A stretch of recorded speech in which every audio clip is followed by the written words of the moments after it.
जय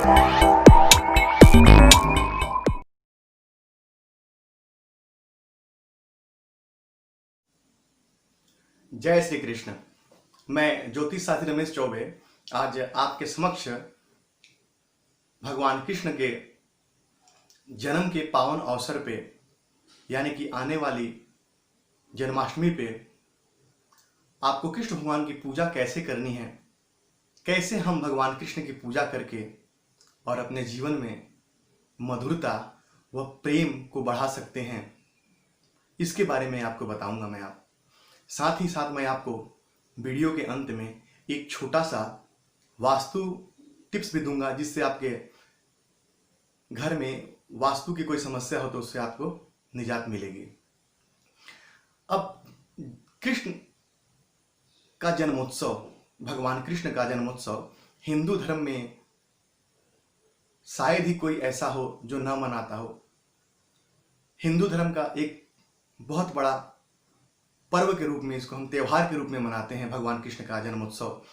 भगवान कृष्ण का जन्म भाद्रपद मास के कृष्ण पक्ष के अष्टमी के दिन हुआ था। तो उस दिन हम भगवान के जन्मोत्सव मनाते हैं। भगवान कृष्ण के जन्मोत्सव पे कैसे उनकी पूजा करनी, आई हम बात करते हैं। सबसे पहले एक भगवान कृष्ण का, जिसको हम लड्डू गोपाल कहते हैं, उनको ले आइए खरीद करके, और साथ साथ उनका पालना भी ले आइए खरीद करके, क्योंकि भगवान के बाल स्वरूप का हम उस दिन पूजा करते हैं।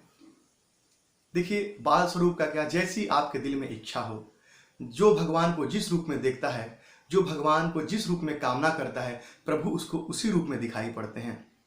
तो आपकी श्रद्धा है, वो आपका प्रेम है कि भगवान को आप किस रूप में देखते हैं। तो एक लड्डू गोपाल खरीद के ले आइए, और सबसे पहले उनको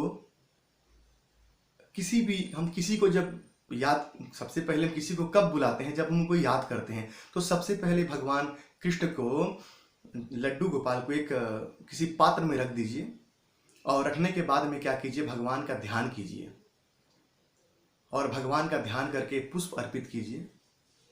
फिर मन ही मन उनको बुलाइए, और फिर थोड़ा सा पुष्प और अक्षत अर्पित कीजिए। उसके बाद भगवान कृष्ण को या तो अलग अलग और या तो फिर दूध, दही, घी, शक्कर और मधु एक में मिला के इसको पंचामृत बना लीजिए, और पंचामृत से भगवान कृष्ण का बड़े प्रेम से उनका स्नान कीजिए, उनका स्नान कराइए। उनको स्नान कराने के बाद में शुद्ध जल से स्नान कराइए भगवान को, और फिर उनको अच्छे से पोंछ लीजिए। अच्छे से पोंछने के बाद में कृष्ण भगवान को आसन पे विराजमान कीजिए, और सब प्रेम उनका श्रृंगार कीजिए। उनको वस्त्र, उनको वैजयंती माला, उनके मुकुट, मोर पंख इत्यादि जिससे आप कर सकते हैं, जितनी श्रद्धा भाव से आप कर सकते हैं, भगवान कृष्ण को आप सजाइए, उनका श्रृंगार कीजिए।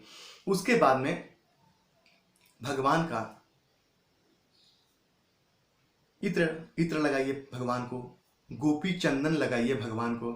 उसके बाद में पुष्प, उसके बाद में गंध, उसके बाद में फिर धूप दिखाइए, दीप दिखाइए। भगवान को नैवेद्य यानी फल चढ़ाइए, फल चढ़ाइए, मिठाई चढ़ाइए, नैवेद्य चढ़ाइए, यानी कि फल फूल और मिठाई। अब ऋतुफल बोलूं, नैवेद्य बोलूं, नैवेद्य चढ़ाइए इत्यादि से भगवान की आप आराधना कीजिए। अब उसके बाद में उनको लौंग, इलायची मुख शुद्धि के लिए चढ़ाइए।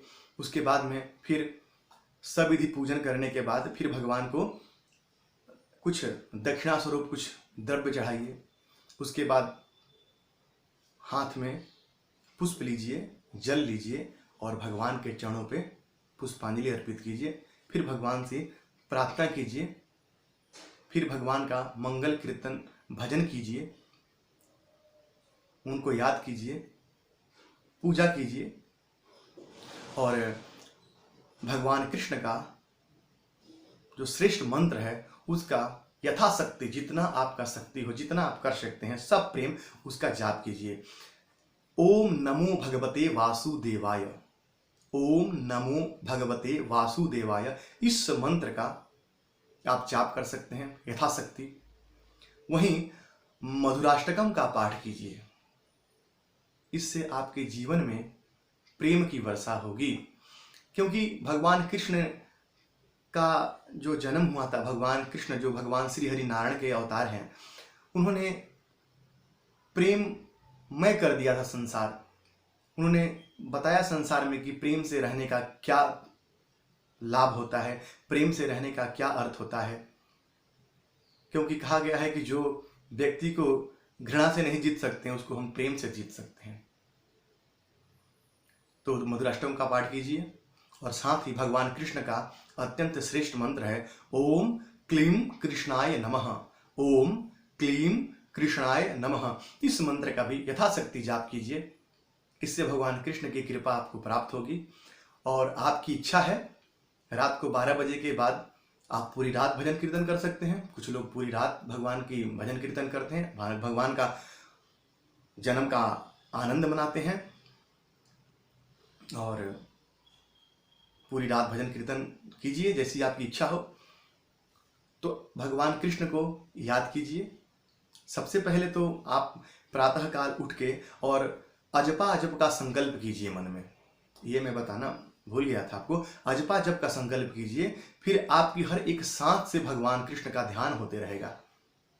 अजपा जप का संकल्प कीजिए कि हे प्रभु, मैं आज आपका व्रत करूंगा या करूंगी और सारा दिन कृष्णमय हो जाइए, पूरे दिन कृष्ण के ही ध्यान में खोई रहिए, सारा दिन पूरे कृष्ण के चरणों में ही अपना ध्यान केंद्रित कीजिए।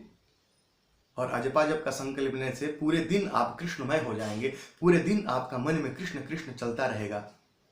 तो ये जरूर कीजिएगा और भगवान कृष्ण का सब प्रेम पूजन कीजिएगा। इससे आपको मन को शांति मिलेगी। और जो मंत्र मैंने आपको बताया उन मंत्र को करिए, उस मंत्र से सारे सुख समृद्धि, हर प्रकार के कष्टों से मुक्ति आपको मिलेगी। कृष्ण के मंत्रों में इतनी शक्ति है। अब मान लीजिए कि आपके घर में किसी प्रकार की वास्तु समस्या है, उस घर में आने के बाद आपका मन नहीं लगता है या किसी प्रकार से आप परेशान हैं। क्योंकि यदि घर में किसी प्रकार का वास्तु दोष हो तो उस घर में मन नहीं लगता, आने के बाद में मन करता है, किसी घर में जाने के बाद मन करता है वाह आया शांति मिली, और किसी किसी घर में मन ही नहीं लगता है। तो क्या करेंगे, तो आप क्या करेंगे, बाजार से फिटकरी लेके आएंगे, फिटकरी, और थोड़ा सा कपूर लेके आइए। फिटकरी और कपूर को एक साथ किसी पात्र में रख दीजिए और घर में कहीं रख दीजिए। जब कपूर उड़ जाए तो दोबारा से कपूर रख दीजिए। तो आप ये कपूर और फिटकरी के सहयोग से आप घर के वास्तु दोषों से मुक्ति पा सकते हैं। तो घर के दोष से आपको लाभ होगा ऐसे। तो ये उपाय कीजिए, निसंदेह आपको लाभ होगा। छोटे छोटे, मैं हमेशा छोटे छोटे उपाय पर विश्वास रखता हूँ। बहुत क्लिष्ट उपाय नहीं बताता मैं कभी भी, ना मेरे पास कोई आता है उसको और ना आप लोगों को, क्योंकि मैं चाहता हूँ कि इतना समय किसी के पास नहीं है। तो मैं चाहता हूँ कि छोटे छोटे उपाय बताऊँ और आपको उसका बड़ा बड़ा लाभ मिले। ये घरेलू उपाय हैं छोटे छोटे। इन घरेलू उपायों को करके आप काफ़ी हद तक अपने समस्याओं से मुक्ति पा सकते हैं। तो ऐसे आगे भी मैं आपको छोटे छोटे घरेलू उपाय बताते रहूँगा जिससे आपको लाभ होगा। तो भगवान कृष्ण की आराधना कीजिए। तब तक के लिए नमस्कार।